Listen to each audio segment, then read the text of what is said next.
हाँ जी दोस्तों, तो अब हम आगे बढ़ते हैं। अब हम चर्चा करते हैं कुंभा द्वारा जो रचित ग्रंथ है उनके ऊपर हम लोग चर्चा करते हैं। तो महाराणा कुंभा खुद इनके जो काव्य गुरु है, कुंभा वो सॉरी कान्हा जो व्यास है वो इनके काव्य गुरु माने जाते हैं। तो सीधी सी बात है, उनसे प्रेरित होकर इन्होंने भी बहुत सारे ग्रंथों की जो है रचना की है। क्या है?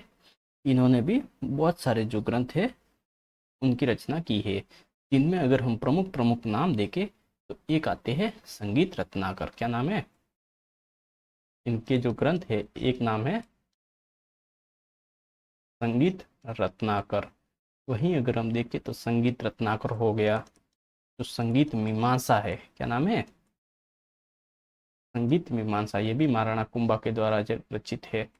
एक नाम हमें देखने को मिलता है सूड़ प्रबंध। ये जो सूड़ प्रबंध ग्रंथ है बहुत इंपॉर्टेंट है, बहुत बार एग्जामों में पूछा जाता है। ये भी जो है वो महाराणा कुंभा के द्वारा रचित है।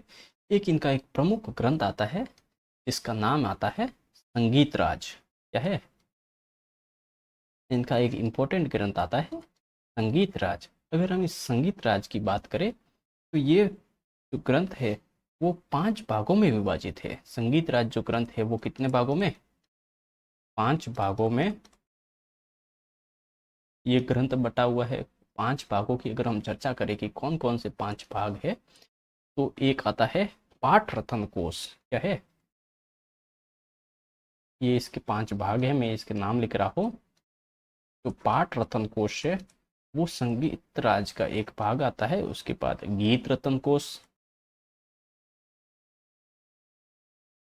गीत गीत रत्न कोश के बाद आता है वाद्य रतन कोश, यानी सारे के सारे संगीत से संबंधित है वाद्य रतन कोश। और उसके बाद आते हैं नृत्य रतन कोश। नृत्य रतन कोश। और उसके बाद आते हैं रस रतन कोश। क्या नाम है?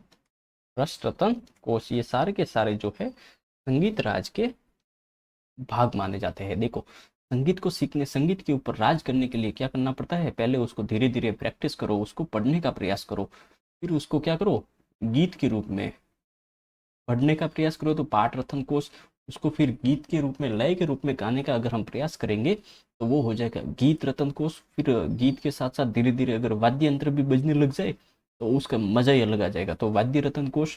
अब वाद्य है, गीत गा रहे हैं, तो साथ में अगर कोई नाचने वाला मिल जाए तो नृत्य रतन कोश। और इन सब को देख के जो रस हमें अनुभूति मिलती है, तो अच्छे आनंद की अनुभूति मिलती है, जिसके कारण से अगला भाग हो जाएगा रस रतन कोश। ये आपको खाली याद करवाने के लिए मैंने बताया है। क्या क्या है? कुंभा द्वारा रचित ग्रंथों की अगर हम चर्चा कर रहे हैं तो एक आता है संगीत रत्नाकर, संगीत मीमांसा और सूड़ प्रबंध। ये 3 तो आपको ध्यान में रखने हैं। और जो संगीत राज है इसके 5 भाग आते हैं: पाठ रतन कोश, गीत रतन कोश, वाद्य रतन कोश, नृत्य रतन कोश और रस रतन कोश। कौन से है? रस रतन कोश। अगर हम महाराणा कुंभा के और कुछ एक महत्वपूर्ण ग्रंथों की बात करें तो उनमें कुछ एक नाम आते हैं जो आप ध्यान में रखिएगा। एक सुधा प्रबंध तो हो गया, और इसी को कभी कभी लिखा मिल सकता है सुधा प्रबंध। क्या है?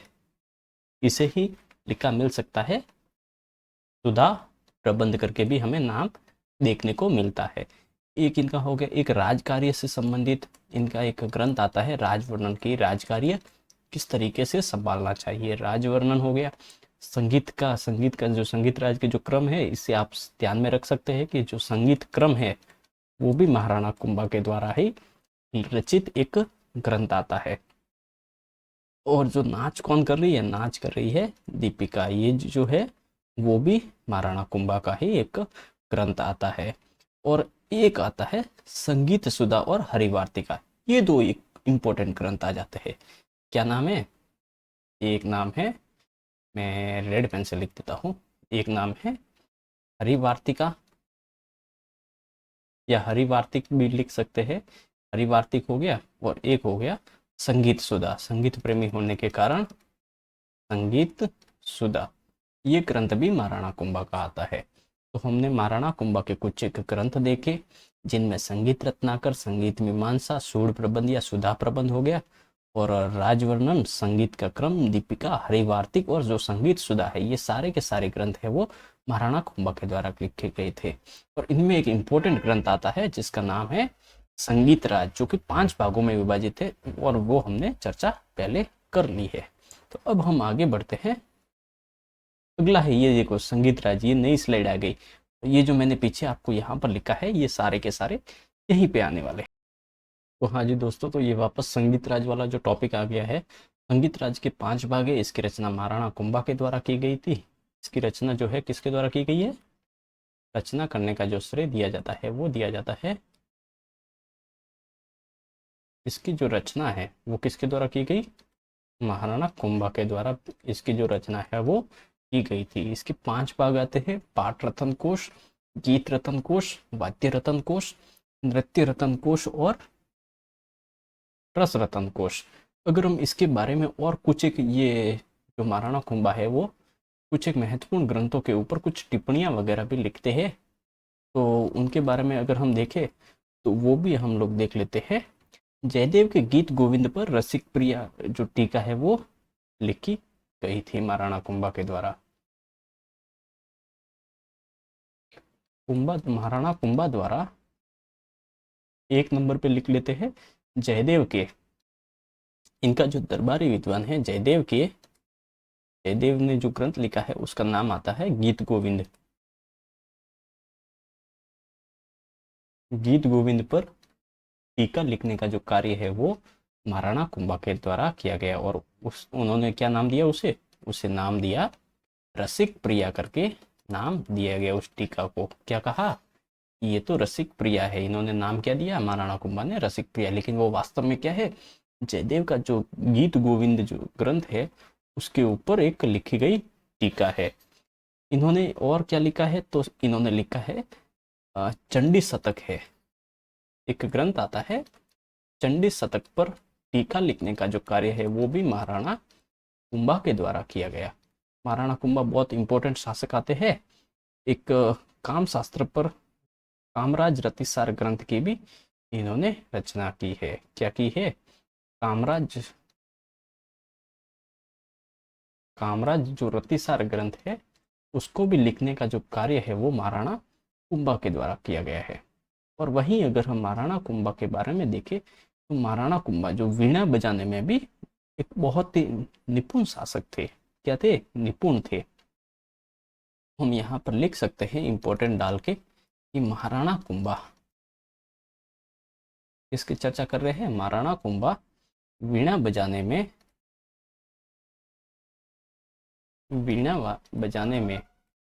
निपुण थे। वीणा बजाने के कारण ही इनकी जो हमने चर्चा की थी, कुछ जो इनकी जो उपाधियां आती थी उनमें वीणा बजाने के कारण ही इनको कहा जाता था वीणा वादन प्रवीणेन। क्या कहा जाता था? इन्हें वीणा वादन प्रवीणेन के इनकी जो उपाधि आती है वो इसी के कारण इनको मिली हुई थी।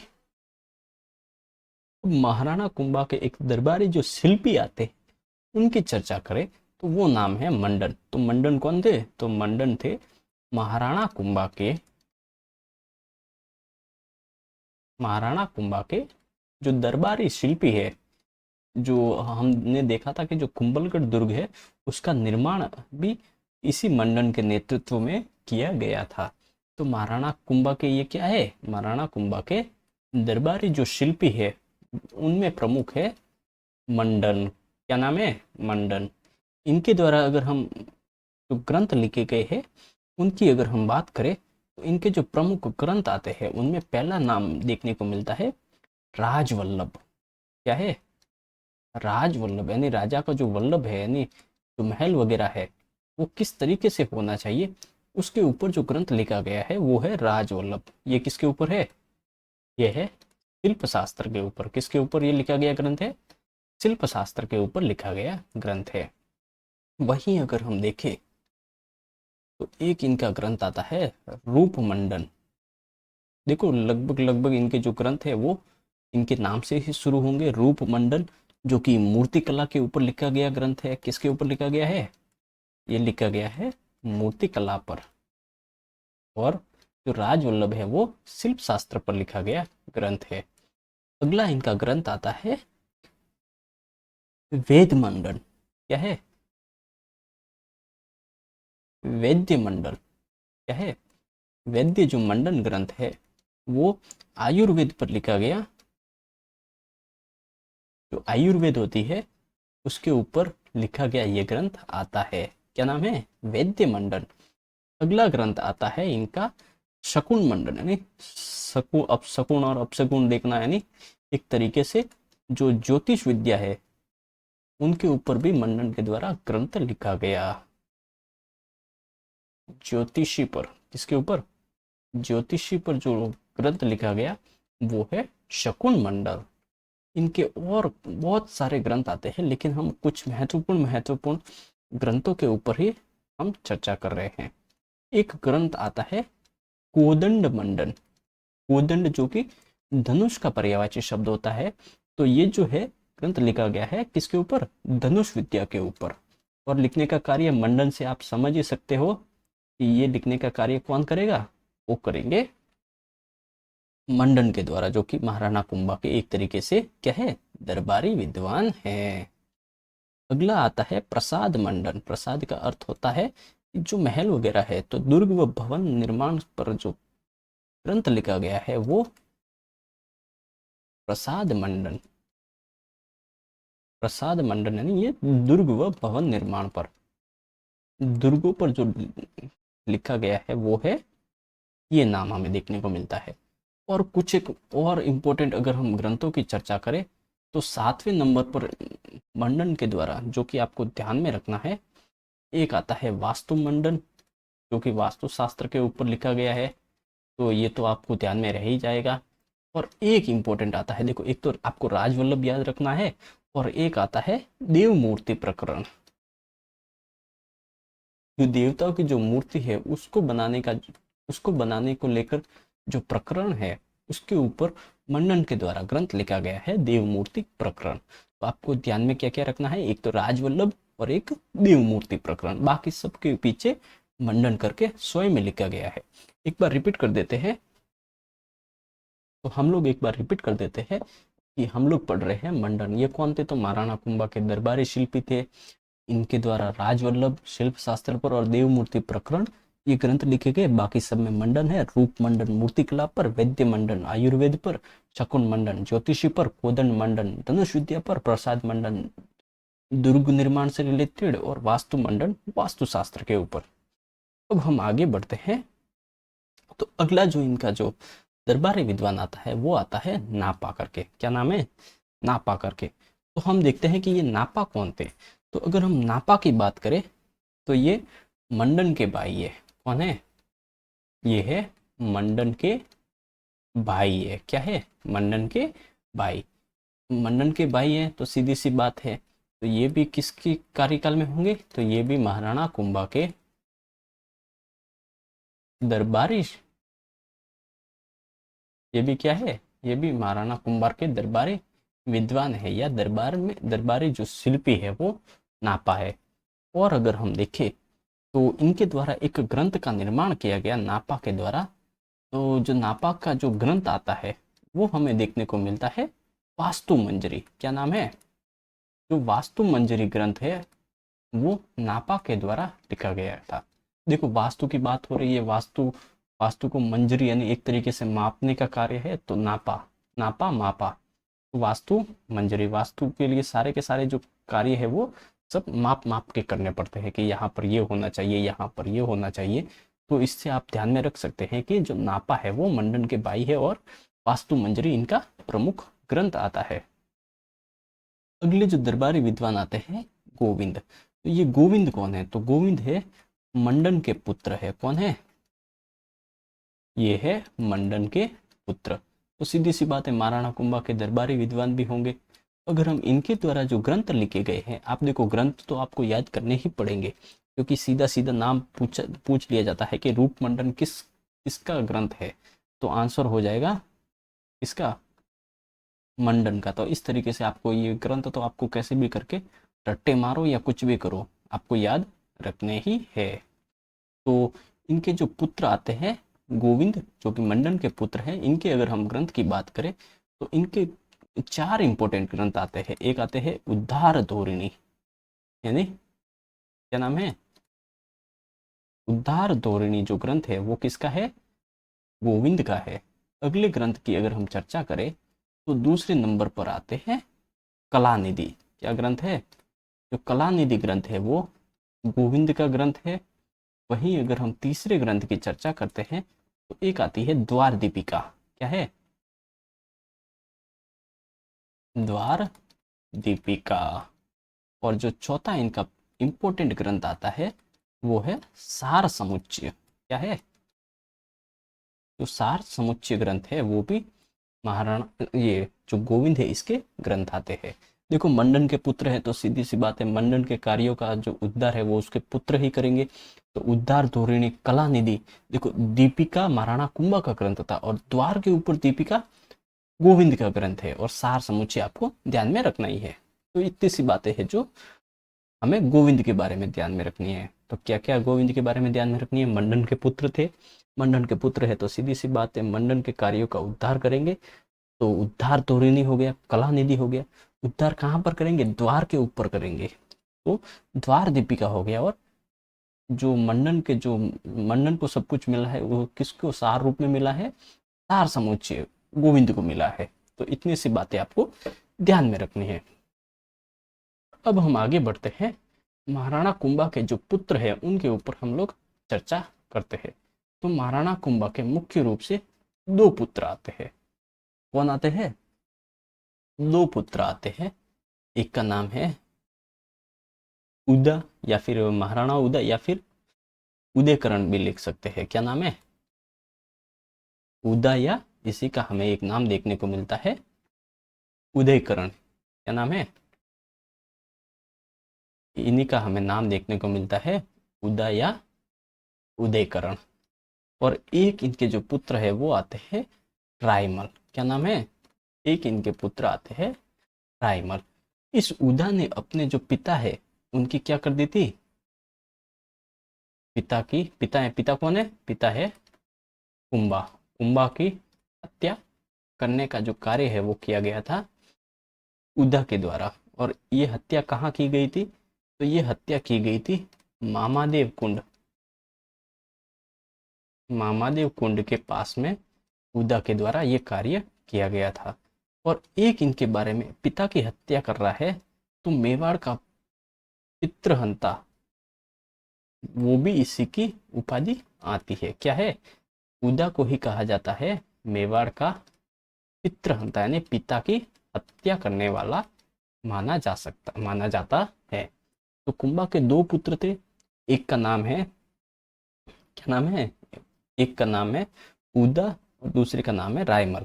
जो उदा है वो क्या करता है, कुंभा की हत्या कर देता है मामादेव कुंड के पास, इसीलिए इसे मेवाड़ का पितृहंता कहा जाता है। फिर जो है आगे की घटना किस तरीके से घटित होती है मैं आपको थोड़ा सा शॉर्ट में समझा देता हूँ, ताकि आगे जो है आपको समझ में आ जाए। तो हमने देखा कि क्या है, कुंभा के दो पुत्र है, एक का नाम है उदा और दूसरे का नाम क्या है, रायमल। क्या नाम है, रायमल। ये कुंभा की हत्या कर देता है, कौन कर रहा है, उदा, और स्वयं क्या बन जाता है, स्वयं बन जाता है शासक।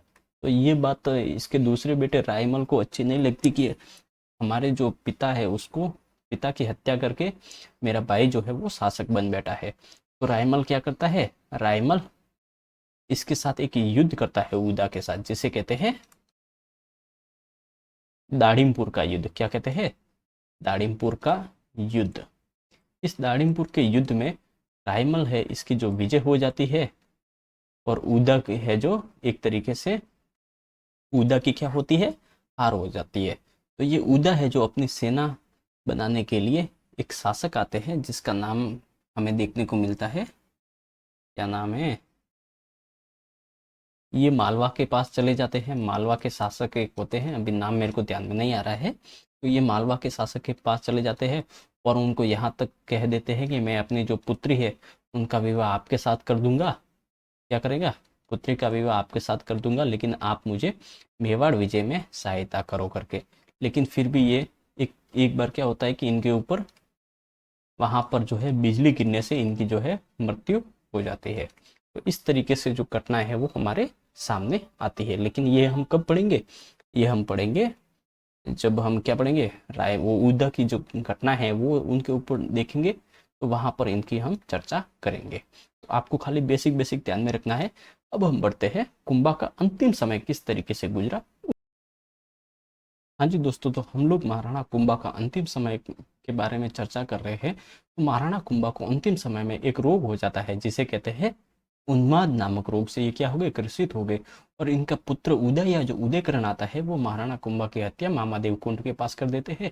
मामादेव कुंड के पास ही इनकी जो छतरी है वो बनी हुई है और मामादेव कुंड है जो कि कुंभलगढ़ दुर्ग में पड़ता है। तो आशा करता हूँ कि आप नोट्स वगैरह बना रहे होंगे और चैनल को लाइक और सब्सक्राइब कर दिया होगा।